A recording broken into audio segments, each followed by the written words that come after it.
think it's tremendously ironic that we choose to lead the world in being tough on China, where we're so economically vulnerable. The military upgrades.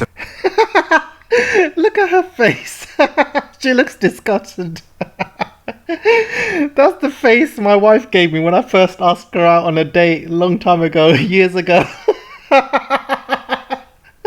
at her face. She's like, how dare how dare you become pro-China? How dare you just say put China in a good light? Good morning, ladies and gentlemen. Welcome to my new video. My name's AJ. This is my channel PTE, short for Politics, Truth and Entertainment. And my unique selling point in YouTube is for me to talk about politics and spread the truth and also to entertain you at the same time. So that's my unique selling point, guys. So if you like what I do, don't forget to buy me a coffee or join my Patreon. As for the rest of my listeners, if you can help support the channel and help it grow by liking, sharing, and also by commenting as well, make sure you check your comments that YouTube hasn't deleted your comments. And also don't forget to check yourself still subscribed, because YouTube does delete a lot of my subscriptions. And yeah, and just try and watch the video to the end as well. That helps with the algorithm. So without further ado, guys, let's get on with the show. So guys, I was going to talk about this video, A War with China by 60 Minutes Australia. This has been out now for a few weeks, but I've been meaning to go over it. I finally had the chance to do so, so let's go over it, shall we, and discuss it. So the first thing I noticed about this video is look at the like and dislike ratio, 82k likes versus 17k dislikes. So 1 in every 4 basically dislikes this video, and that's quite a high number if you think about it. So there are a lot more people like us who are questioning the narrative and not so much anti-China. So let's try and reach out to more people, shall we? So let's play this video and we'll discuss it as we go along. It sounds unthinkable, but according to many experts, the countdown may be on. So you can see already the video is showing wars, showing missiles, it's showing, battleships, and you can hear the music at the back is a war music, and she's saying, oh, the countdown is on. It's almost like it's in a war footing, war could break out any minute. This is the kind of stuff that was there before the Iraq war. And I remember before the Iraq war, they were making a lot of propaganda videos like this, saying Iraq could attack any minute with weapons of mass destruction. And even in UK, they said, oh, they can attack UK within 40 minutes. Within 40 minutes, they could strike a missile into UK with weapons of mass destruction and chemical weapons. And this was really shitting the public. And that was one of the reasons why the public agreed to the war.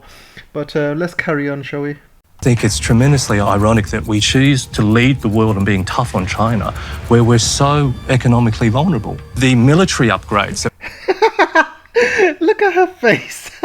She looks disgusted.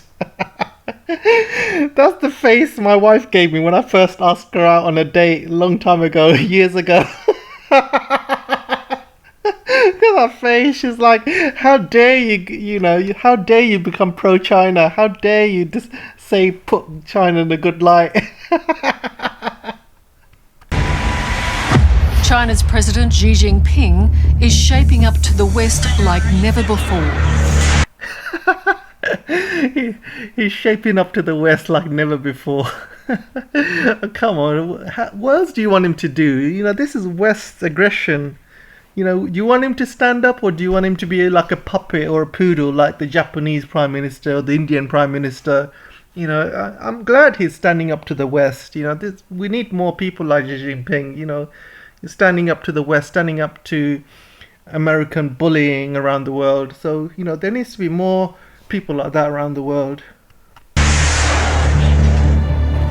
And just last week, a major new military alliance was announced between the US, Australia and the UK to counter Chinese aggression in the Pacific. So counter Chinese aggression in the Pacific. First of all, there's no ships in the Pacific. There's no Chinese ships in the Pacific. And, China has got ships around the South China Sea, East China Sea.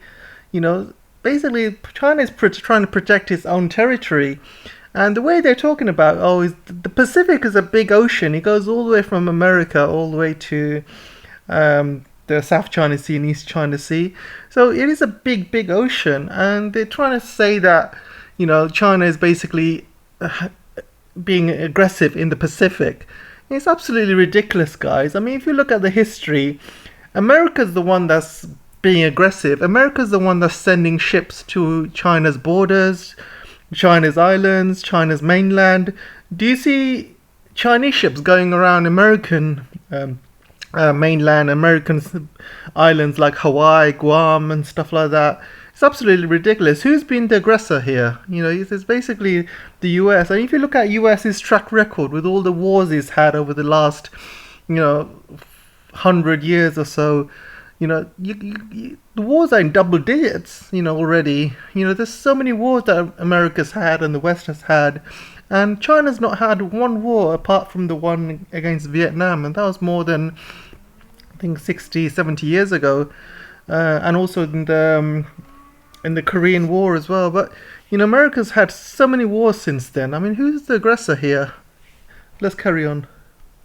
The first major initiative of AUKUS will be to deliver a nuclear-powered submarine fleet for Australia. America and its allies are preparing for a battle we didn't think was. America and its allies. So the first thing America did was to piss off its allies. I mean, with this AUKUS deal, it's pissed off the French, stole 90 billion worth of a contract from the French, pissed off the Europeans because obviously the French and Germans are the main leaders of the Europeans. So whatever they do to the French, the rest of the Europeans will follow. And pissed off India, pissed off Canada because India wanted to have these subs. Canada wanted to have these subs. Why does Australia get them? It's absolutely ridiculous. I mean, this AUKUS thing has in fact divided the allies.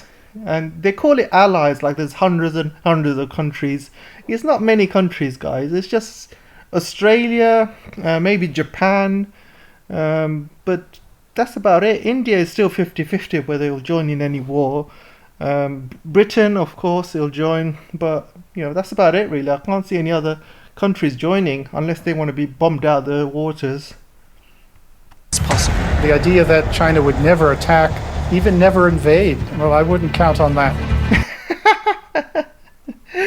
Seriously, when in the history of China has it ever invaded any country? None.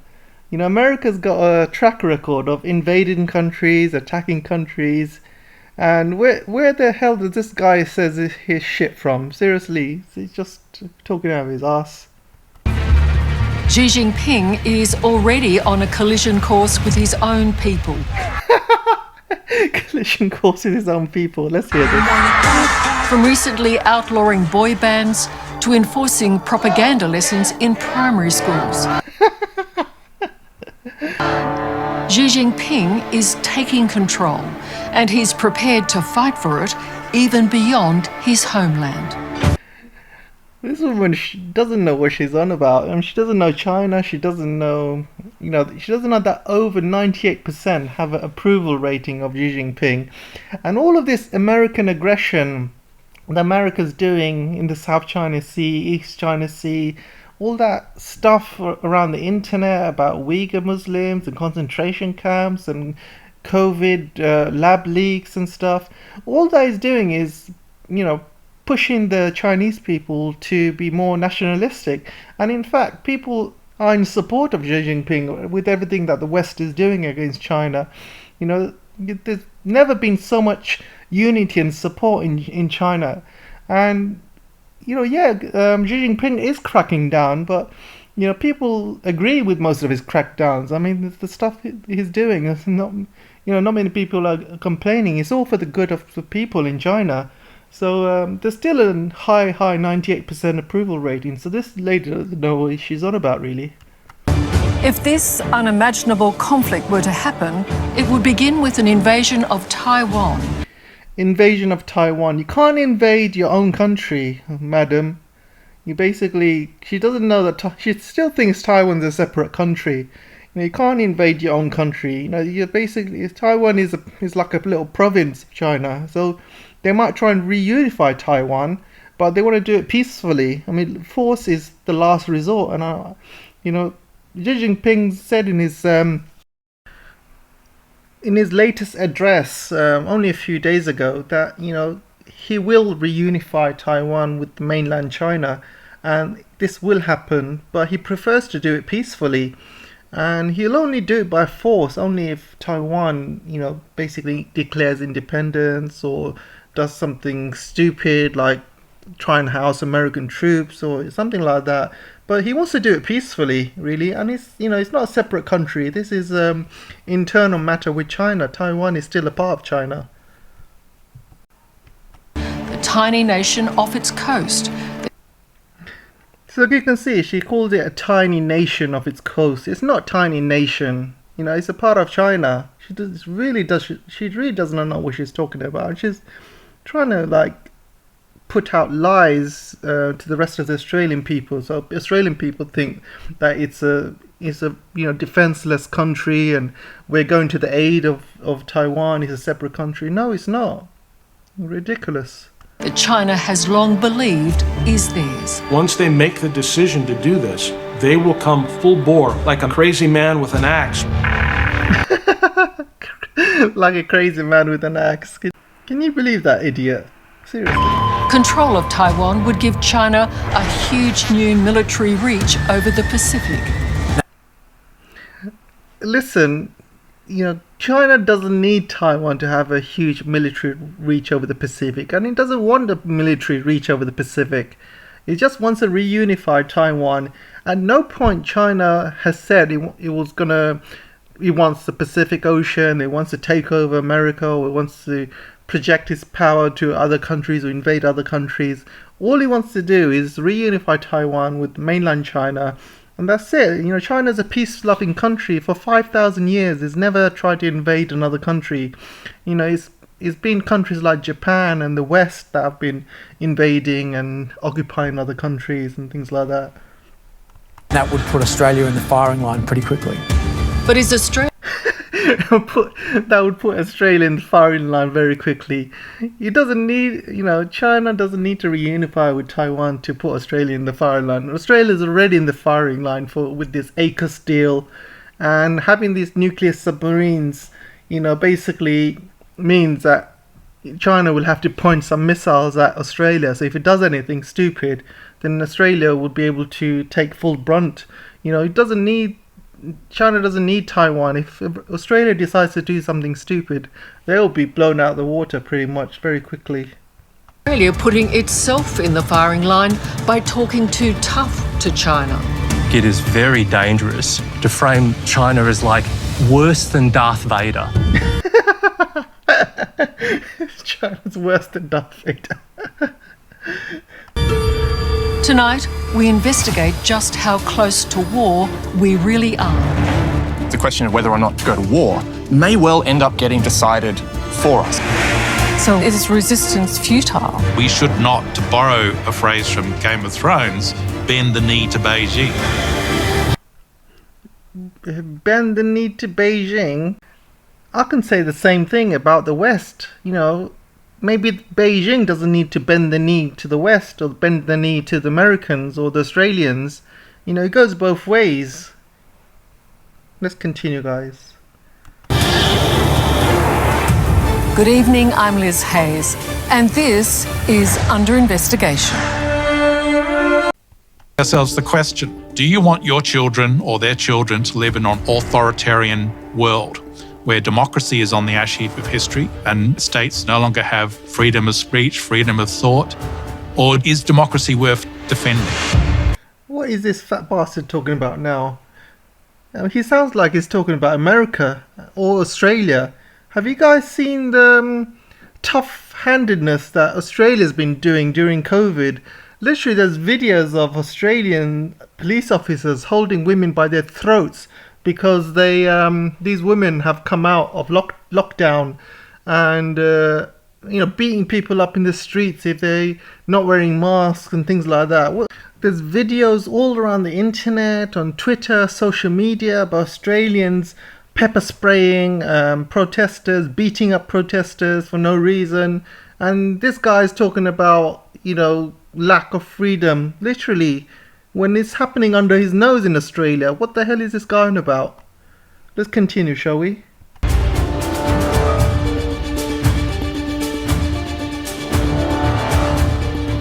China has been preparing for war for at least 3 decades. Its whole military modernization has largely been aimed towards having a war over Taiwan. What the hell is this guy on about? Oh my god. Is China not allowed to build a military then? Is China supposed to, lay down its arms and get taken over by the West like the 100-year humiliation, like the British did and like the French did in the Opium Wars? So is China not allowed to have a military? This guy's talking out of his bum, seriously.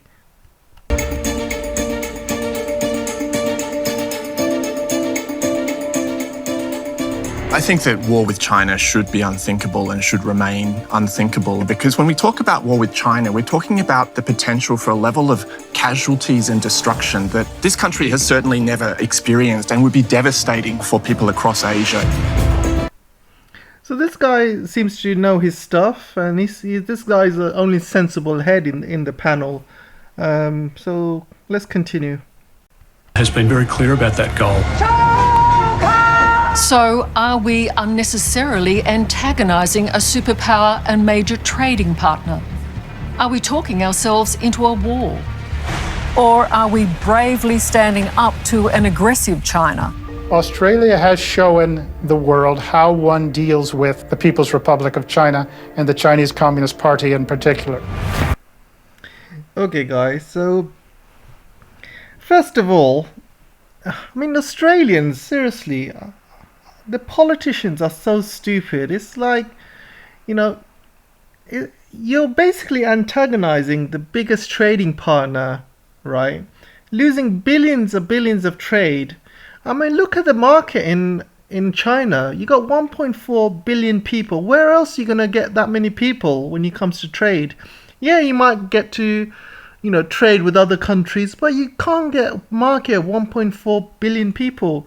When it comes to Australian wines and barley and coal and all of these industries that Australia's destroyed, you might think, we'll get trading with another country. You're not going to get 1.4 billion people there. You had really good trading relationships with China over the past few years. So why does Morrison have to come up and make these statements? Seriously.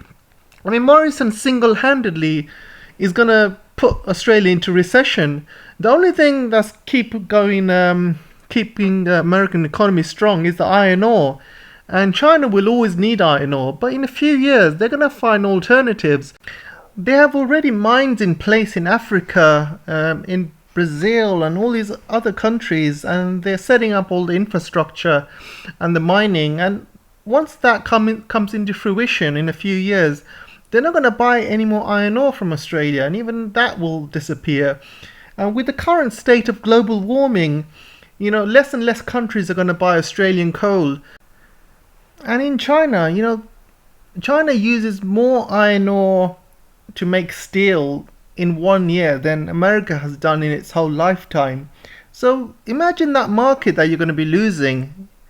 Seriously, and all this other stuff that Chinese people love, like Australian wine and barley, lobsters, all of that's going down the drain. You're ruining years and years of hard work by the previous Prime Minister of Australia, and plus all of these Chinese students that come to Australia to study. You're going to lose all of that, losing billions and billions.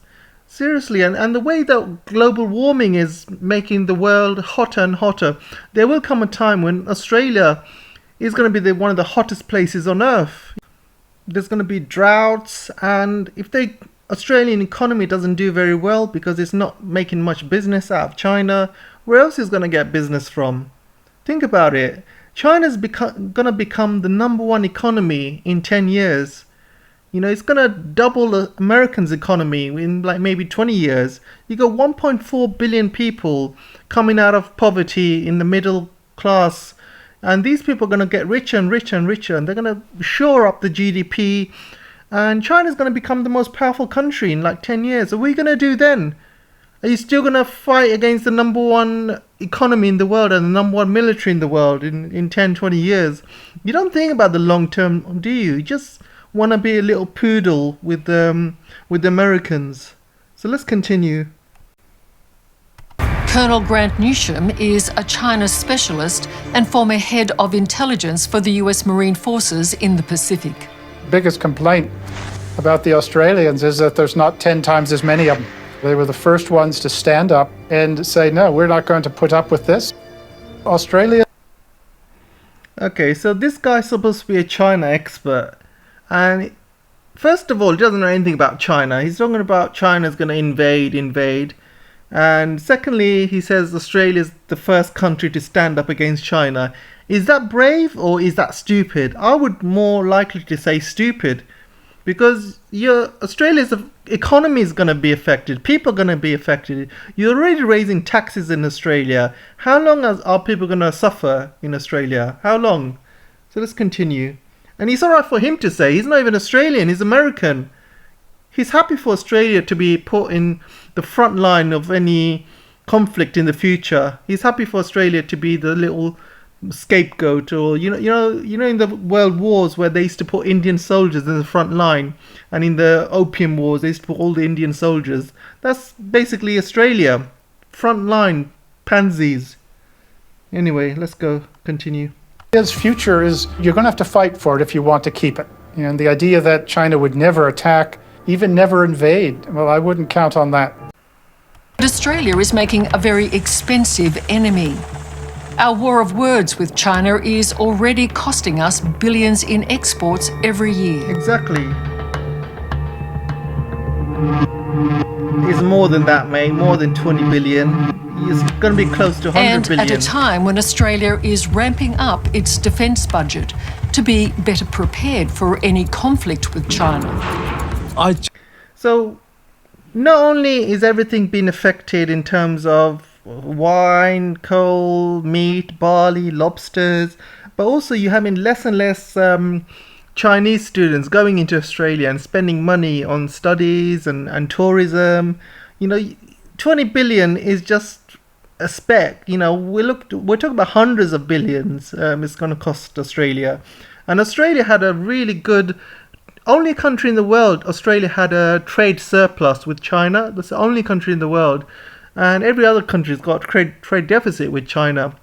And this is going to affect them long time, not only in the short term, but long term as well. Like I said, the only thing going for China and Australia is the iron ore, and even that after a few years it's going to disappear. China's going to find alternatives. They already found alternatives. They're just working on getting all the infrastructure right. Just think it's tremendously ironic that we choose to lead the world in being tough on China, where we're so economically vulnerable.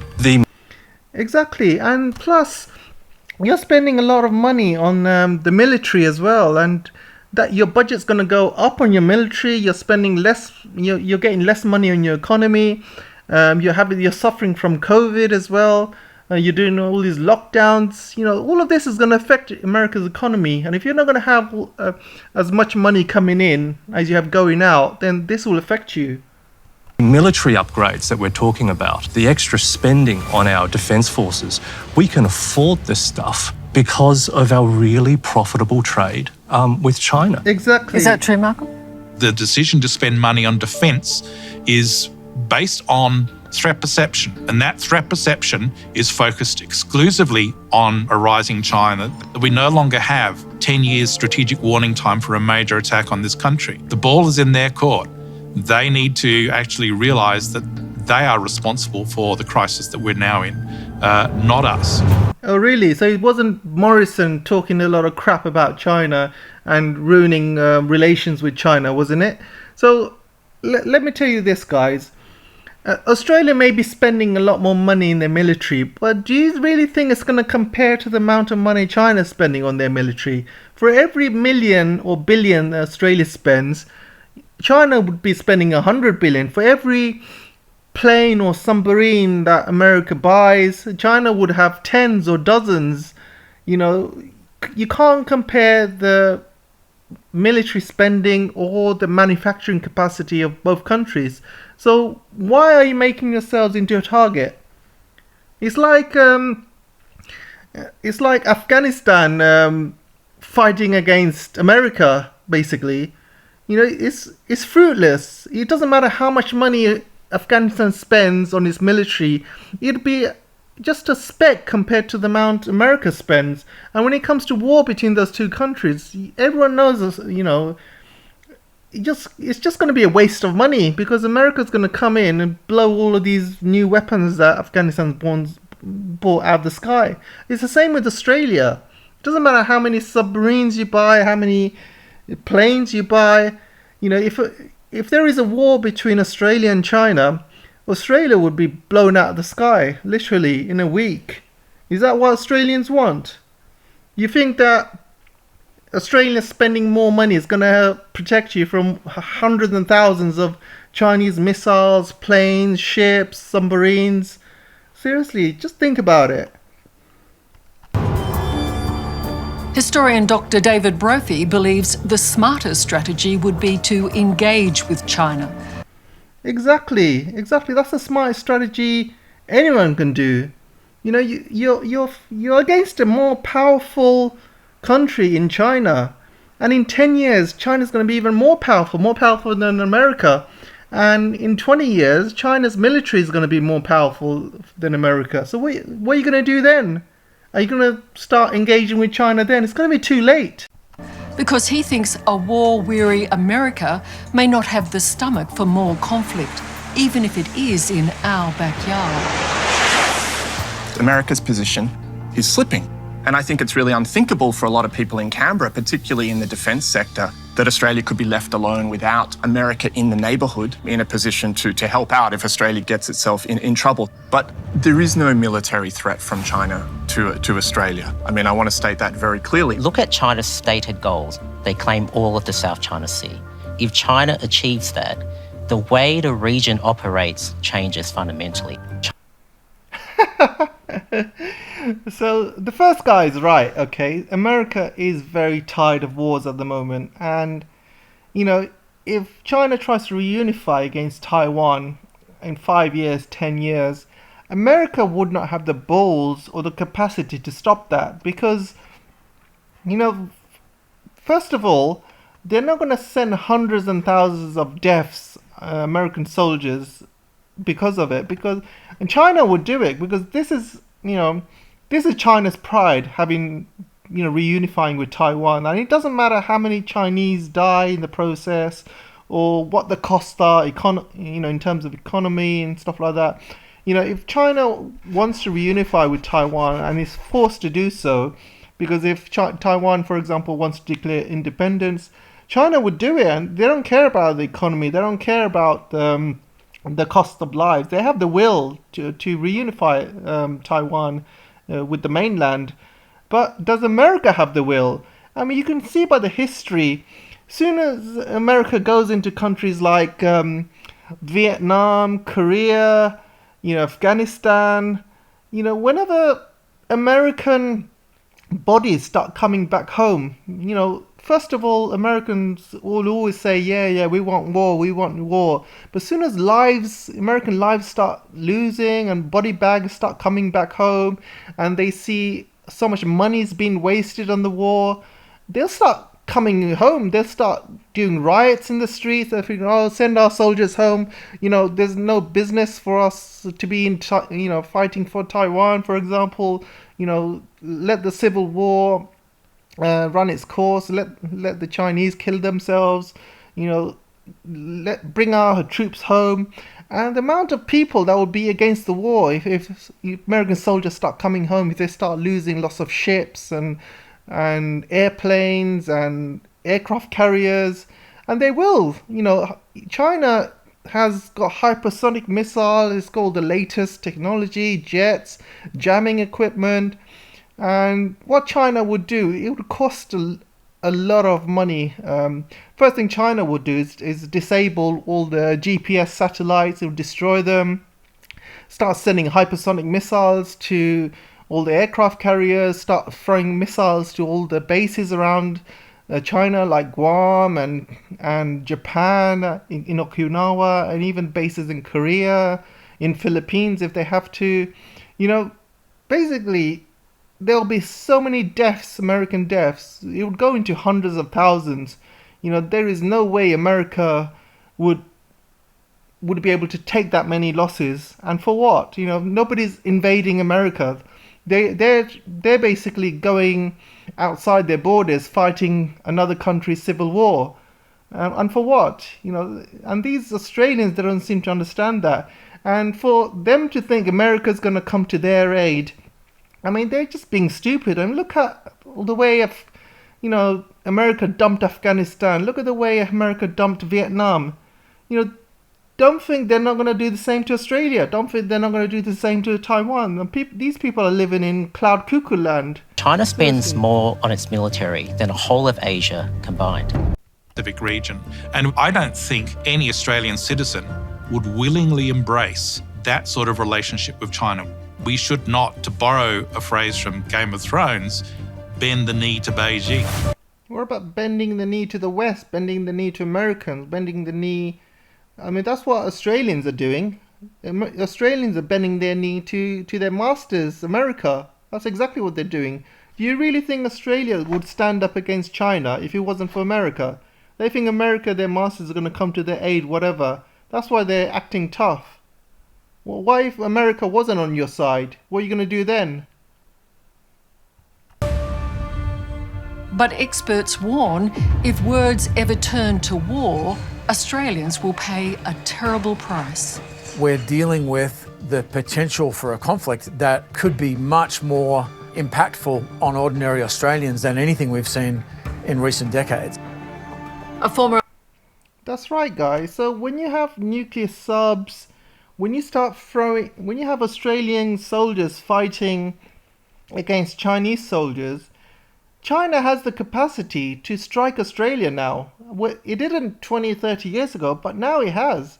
It's got long-range missiles, and pretty soon it's going to have H-20 bombers which fly long distance, stealth bombers. They're going to be dropping bombs. They're going to be firing missiles from submarines, firing missiles from their aircraft carriers that they're going to be carrying around. Australia's going to be a target. And China doesn't even need to go near Australia. They have long-range missiles that can hit Australia's cities easily. So if Australia thinks it's going to come and attack Chinese soldiers, they need to think.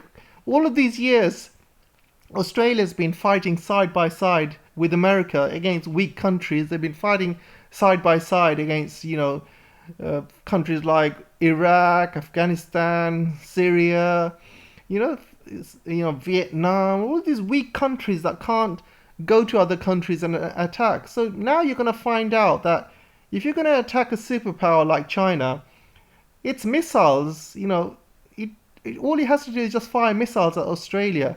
And all of these big cities are going to be at risk. Australian people are going to be at risk. Is that what you want? Australian soldier and diplomat David Kilcullen now leads the Future Operations Research Group, which looks at how coming wars are likely to play out.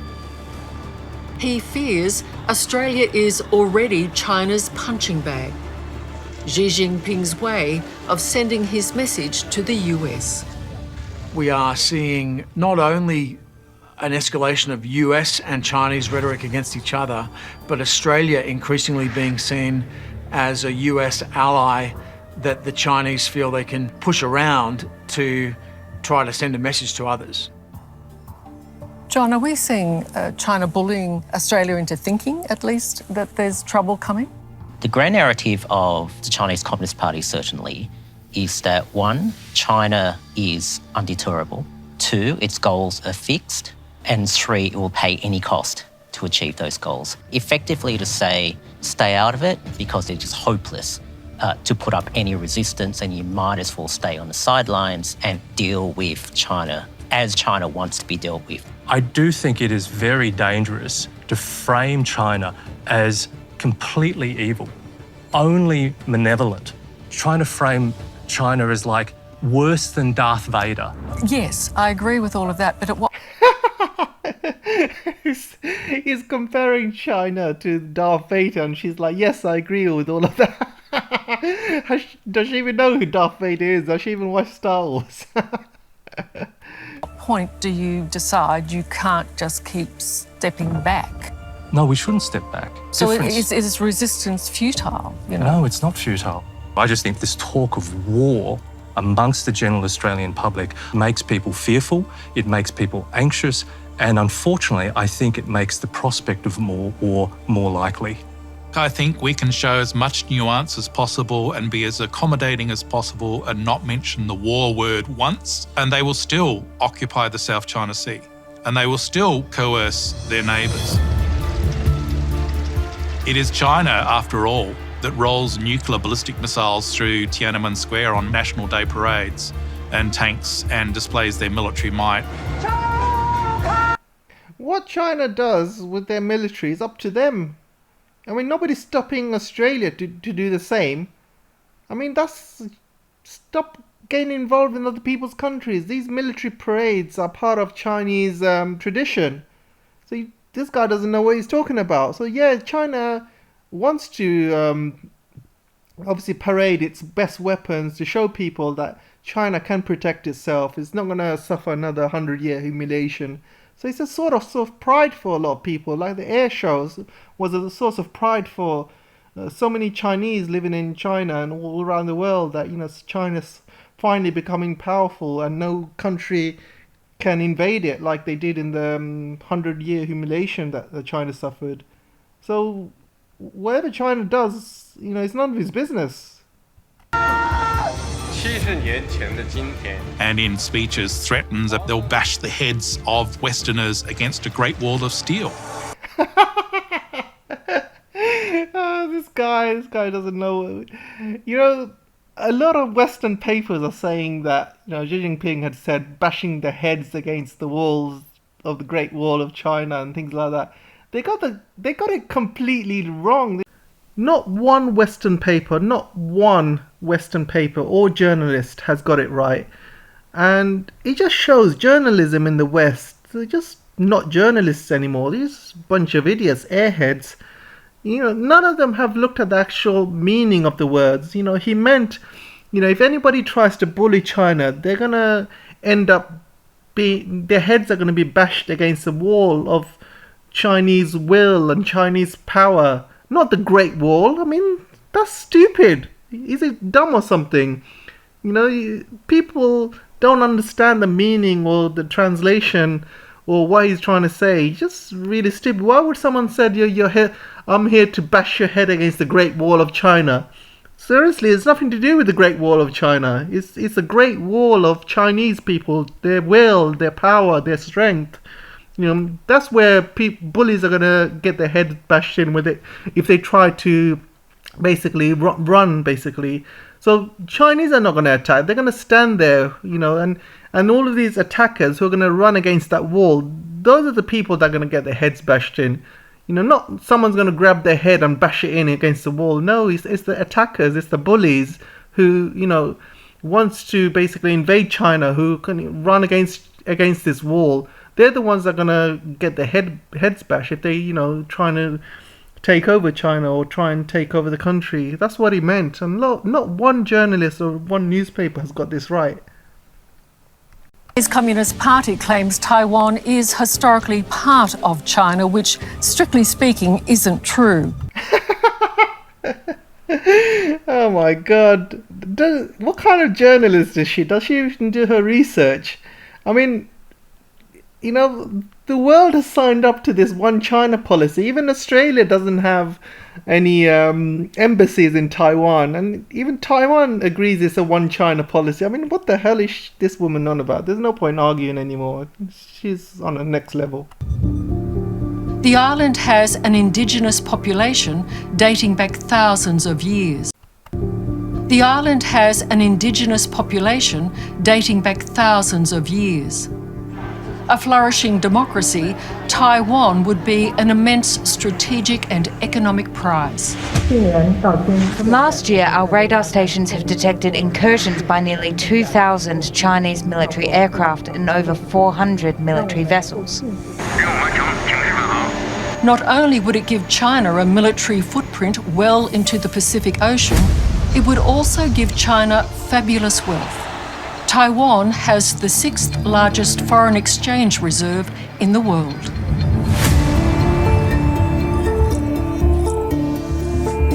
And the island state supplies the bulk of the world's semiconductor computer chips, critical to most modern manufacturing products, from washing machines to cutting-edge weaponry.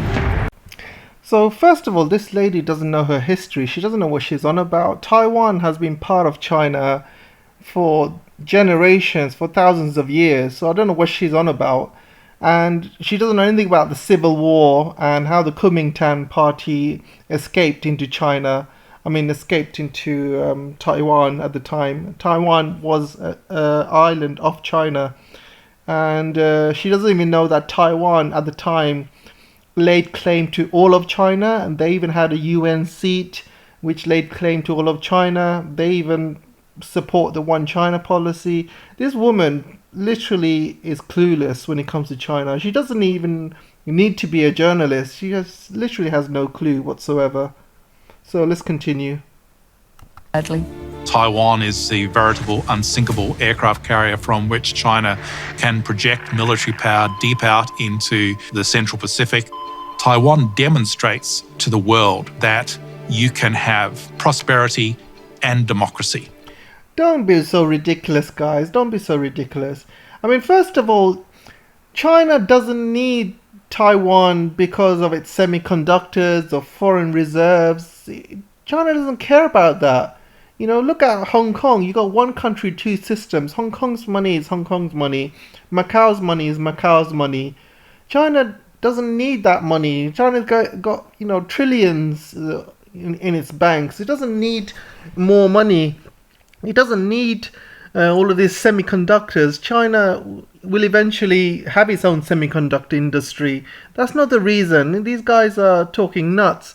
It's been in China's interest to reunify Taiwan since the Kuomintang party escaped mainland China and escaped to the Taiwan island. This is an ongoing civil war that will one day end. So these people making up all of these excuses now, you're talking out of your crap, talking bollocks, because even if Taiwan was poor, had nothing there, no resources, no money, China would still take Taiwan and reunify it by force if necessary. And it's just ridiculous. These guys are absolutely ridiculous.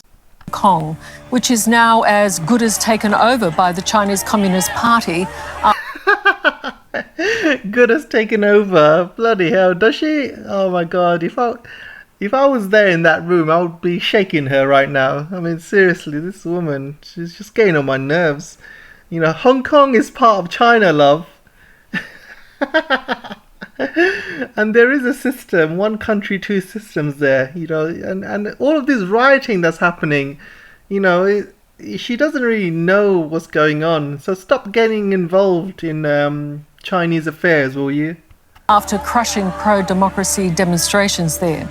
Again, guys, double standards. Has the world seen what Australians do to pro-democracy demonstrators, or the anti-vax, or the anti-lockdown protests going on in Australia? Have you seen how heavy-handed the Australian police have been dealing with demonstrators and protesters there? So it's just double standards, right? Absolutely double standards, seriously. And there is no one who wants to protect Taiwan's independence more than its former Vice President, Madame Annette Lu, who spent years in jail fighting to establish the island's democracy.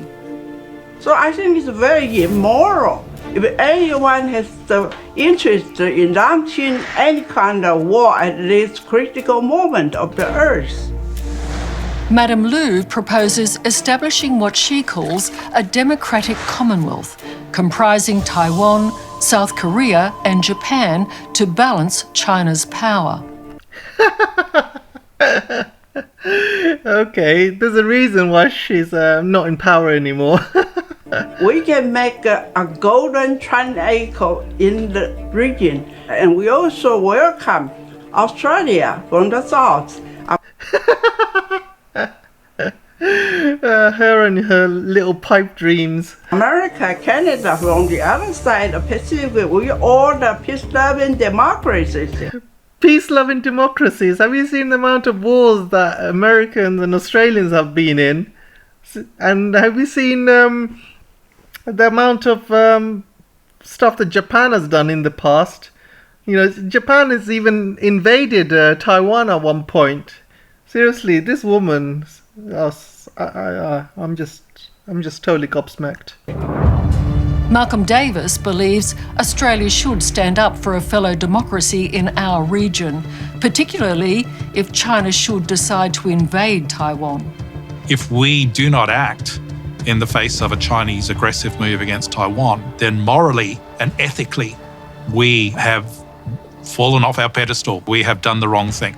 I think that we do need to think about the implications of the lives of 24 million Taiwanese. One only has to look at Xinjiang province, where there's over 1 million Uyghurs behind essentially barbed wire, just for being Uyghurs. Okay, so he's saying there's a moral right for Australians to help all these Taiwanese people.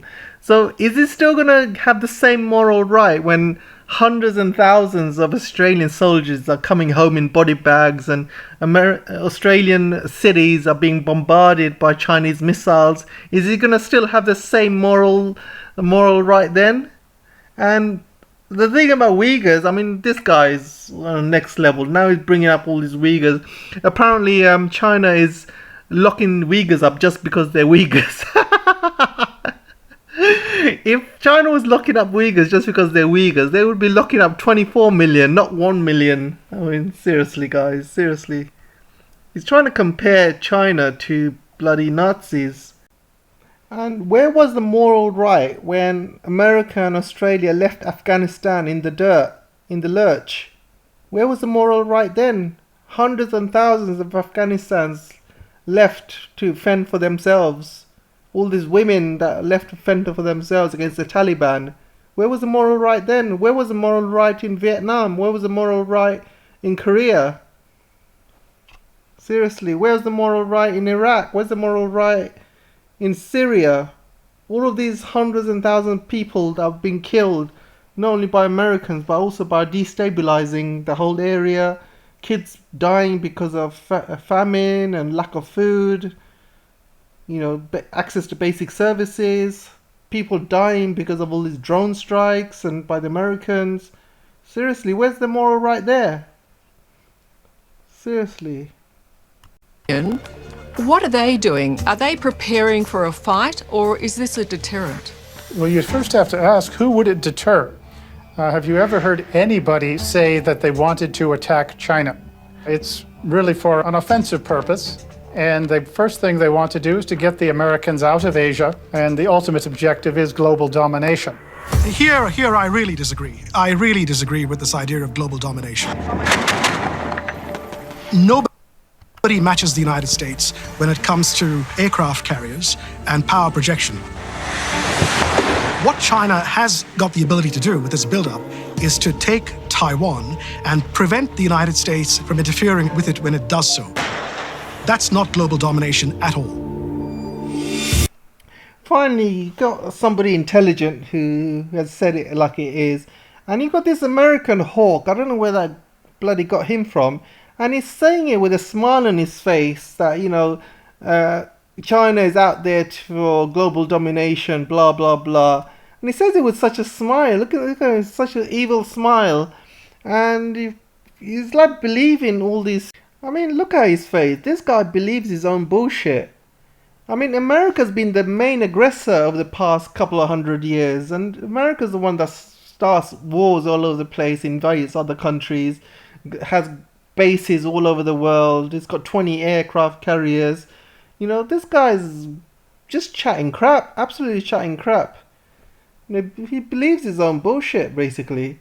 And China is trying to defend itself, and look at, does he even know about Chinese history when other countries when Britain and the West, invaded China, and does he even know about these white papers going around saying there's going to be a blockage of China, and also America's threatening China with nuclear weapons back in the 1950s, and when the first Taiwanese Strait crisis happened and the second Taiwan Strait happened, America was threatening to nuke China.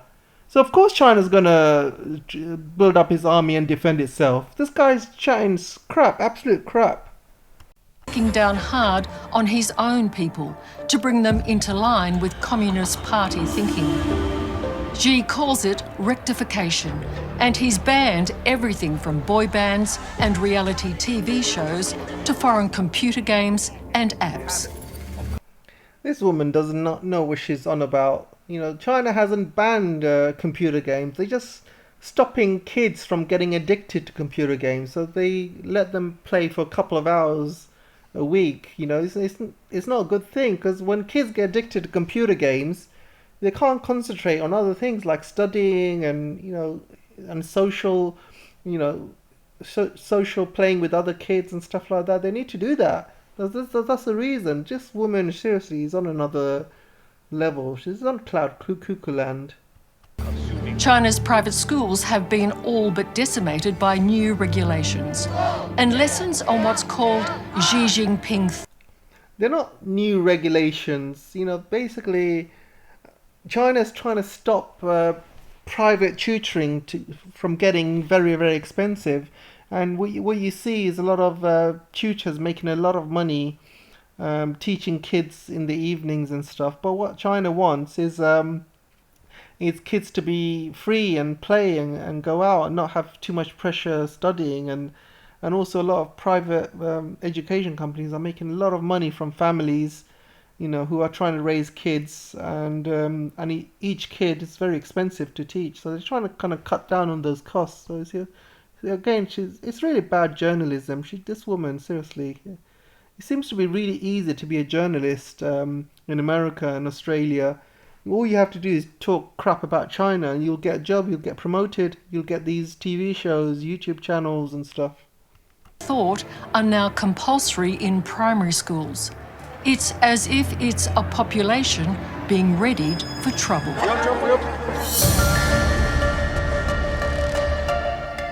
So if it came to war, how would it actually play out? We have to be able to sink the PLA Navy, the largest navy in the world today. We have to put it under the water, down to Davy Jones's locker. We have to sink that fleet. Okay, mate, so how are you going to sink that fleet? How are you going to sink all of these vessels underwater, Chinese vessels? How are you going to do that? Because when your aircraft carriers or other ships come anywhere near China's borders, they're going to be taken out with hypersonic missiles. And you don't forget, you are in China's backyard, so China will be able to fire rockets from its mainland. And if China fires maybe 10 hypersonic missiles against one aircraft carrier, do you think that you're going to survive? Even if you shoot down a couple?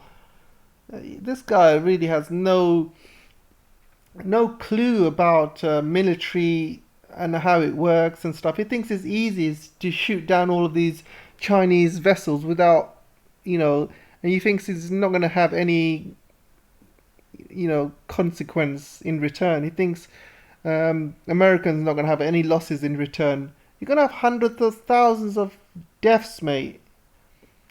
All it takes is 1 or 2 successful hits by a hypersonic missile to your aircraft carrier, and you'll have thousands of deaths and billions in lost revenue. one aircraft carrier being taken down, you're going to lose, hundreds of aircrafts and F-35s. Imagine the money that you would lose from that. Seriously, this guy has no idea, no clue whatsoever. I think that's one possible scenario, but another is all-out nuclear barbarism. And America maintains the option of first-use nuclear strike, which suggests to me that it wants to position itself in such a way to say to China, we are willing to fight a nuclear war with you. We are willing to lob nuclear weapons at you. Okay, guys, so again, people don't realize China does not have a first strike for nuclear weapons. It never wants to attack other countries as a first strike choice of using nuclear weapons. America is the only country that has got the option of having the first strike. And it's done it before. It's done it in Japan twice, as you know, and it would do it again. So which country do you think is the most at risk if America starts throwing nuclear weapons at China? The first countries China's going to start firing back is the countries that's been colluding with the US, whether it's Japan, Australia. Those countries are going to be at risk. And America's really far away, so they probably think they're safe. So they're going to put Australia and Japan in harm's way to get nuked. And this isn't Afghanistan or Iraq you're fighting here. There's a severe chance of being attacked back or nuked back. And so Australians need to ask themselves whether, this is worth it, whether you want to put yourselves in harm's way or put yourselves in danger, because America is only going to think about its own interests. If it nukes China, it knows that Australia, Japan are going to be the first targets first, and then America will do what it can to kind of protect its coast, because it's still quite far away. So China will have to rely on long-range missiles and submarines and maybe even H-20 bombers, but we'll see. Really, Australians need to really think long and hard if they want it to. If it does escalate, then where things are going to lead to. I want Xi Jinping and the next person and the next person to always wonder, hey, is there a nuclear missile coming down on my head right now? I want them to think that. That doesn't mean I want to do it, but I want to be able to rationally let them know we have that capability, and if we get pressed too much, you think you're the angry guy with the axe? You have not seen anything yet. Is this when you come out and just say that's just plain nuts? I just find this whole discussion completely depressing. I think So you can see, guys, that American hawkish guy is literally talking about war, talking about using nuclear weapons. And does he not think China's going to fight back? China's got nuclear weapons as well. So if he thinks he can use nuclear weapons and get away with it, he's got another thing coming. The first thing that's going to happen is there's going to be nukes on all American bases around the area. Then China will start throwing long-range submarines and also H-20 bombers to American cities. Is that what this guy wants, a nuclear Armageddon? Because when it goes to nuclear, nobody will win. No country will win. And, if it's that hawkish and stuff, and, people, there's a lot of people like that in America, unfortunately. And these are the guys which imbalance the world and cause the tensions around the world, and people like that do that. So let's continue.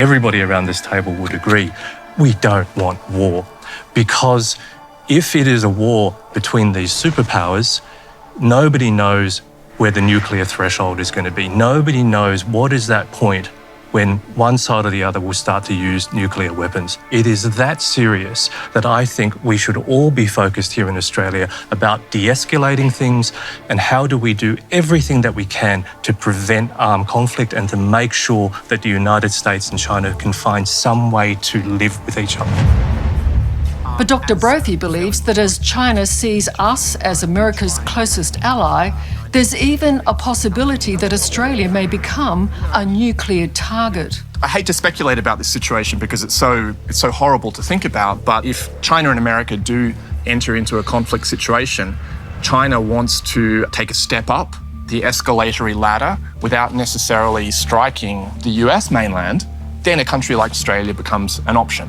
You test the waters as with a way Australia. of, sending a message that they're serious, but without taking the risk of hitting America directly because of the potential for that to produce massive nuclear retaliation. Do you see that? No, I mean, I think it's pretty clear to the Chinese that if the Chinese strike Australian territory with WMDs, that is treated as an attack on the US. The US would retaliate with overwhelming force. Listen, mate, this guy doesn't know what he's talking about. China never said they're going to use first option with nuclear weapons. China will only retaliate if a nuclear weapon is used. So China, not one point they said they're going to use first option to use nuclear weapons. America's the only country that does that. So this guy doesn't know what he's chatting about. Soil may well be used in a conflict before Australians have actually had a say in that question.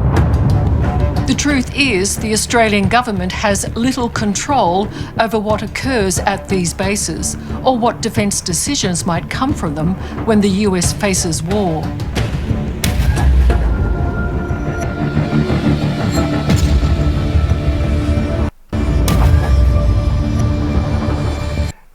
You see how scary this is. Basically, Australians have no sovereignty over their own country. They don't know. They have American bases which they have no control over. So what if a nuclear weapon or other missiles start being thrown from these areas into China, and without Australia's knowledge, and that could bring Australia into a war and into Chinese retaliation. It's absolutely scary having bases which you have no control. Seriously, it's crazy. Why I think we should stay out is that this would not be a war for Taiwan or a war for democracy. This would be an escalation of the US-China rivalry, which to my mind is essentially about economic interests, political dominance in regions of the world. I don't ultimately see moral high ground. I'm sorry, I can't agree with David. Exactly. I mean, America does not give a crap about people in Taiwan or Taiwan as an island or Chinese civil war or Chinese people. It doesn't give a crap. All he cares about is its dominance in the world and the economy, and he wants to be number one basically, and he sees China as a threat. That's all it is about. It's nothing to do with Taiwan or any other place. David's take on this. The US-Australia alliance is critical to our national security. Looking at the scenario where we choose not to go in other words, David's preferred option, we then have to think about the strategic consequences of doing that. ANZUS falls apart, okay? So we are on our own in every sense of the word. An alliance is always a living agreement.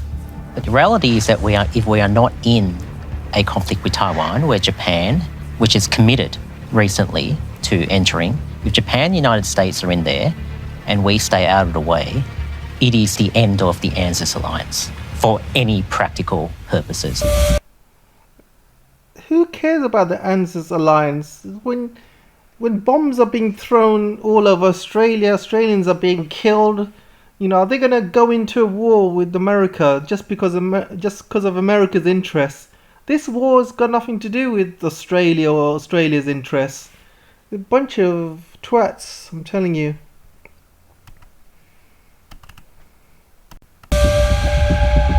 But will ordinary Australians even get a say in whether we join the US in a war with China? Clinton, is it correct that Australia's involvement in any conflict doesn't necessarily need a vote in Parliament, does it? That's correct. The decision to deploy troops is just a decision by the Prime Minister, who tells the Defence Minister, and that's it. And so therefore the Australian people don't really get to debate this, do they? The only debate that's occurring is what's occurring here, thanks to you. Thanks to her. I mean, yeah, look, if this war happens tomorrow, Morrison's gonna send troops to help his mates, help his masters in America, and that's a given. Morrison has been a poodle for America for the last couple of years, and he will do it. I mean, everyone knows that. Yeah, because my whole point is that all of what we're discussing is pretty chilling on a lot of levels for the average Australian. Yes, the last time the Australian Defence Force was involved in a high-intensity conflict was in Korea. We were 20 years in Afghanistan and the Taliban didn't even have an air force. Also of critical concern to our experts is the impact a war with China would have on nearly 1.5 million Chinese Australians. After all, during World War II, Japanese Australians, despite having lived here for more than 50 years, were rounded up and imprisoned.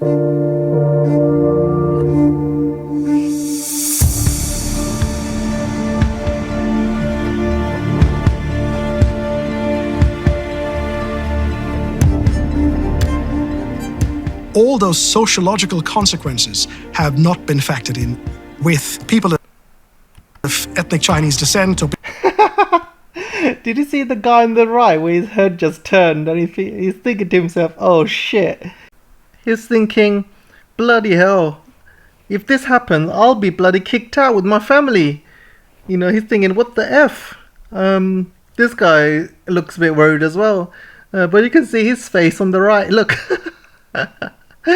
Unless he thinks he's a white person with, he's Chinese on the outside but white on the inside. Maybe he thinks he's a white person and he's not going to be kicked out. You never know. But this guy is very pro-war, as you can see. He doesn't know the consequences of his actions. People who look like people of ethnic Chinese descent being abused in the streets, calls from the See, he's nodding his head. He knows that. Extreme right and the fringes for them to be placed in internment camps. Do you fear, all of you, that Chinese Australians will be seen as the enemy within? Absolutely. I mean, Exactly. the Australian Chinese community and everybody who look vaguely sort of Chinese in the His face. Look at his face. He's totally disgusted. He knows he's one of them, unless he thinks he's a white guy. And this guy's been pro-war in this discussion. He doesn't know he's going to be digging his own grave, idiot. event that, there is a war with China. What Clinton said, this notion of internment camps, is a very real prospect. John, I'll see you there. There's no... Look at his face. He's like, John, I'll see you there. Oh my god, this is the best bit of the video. That's so funny.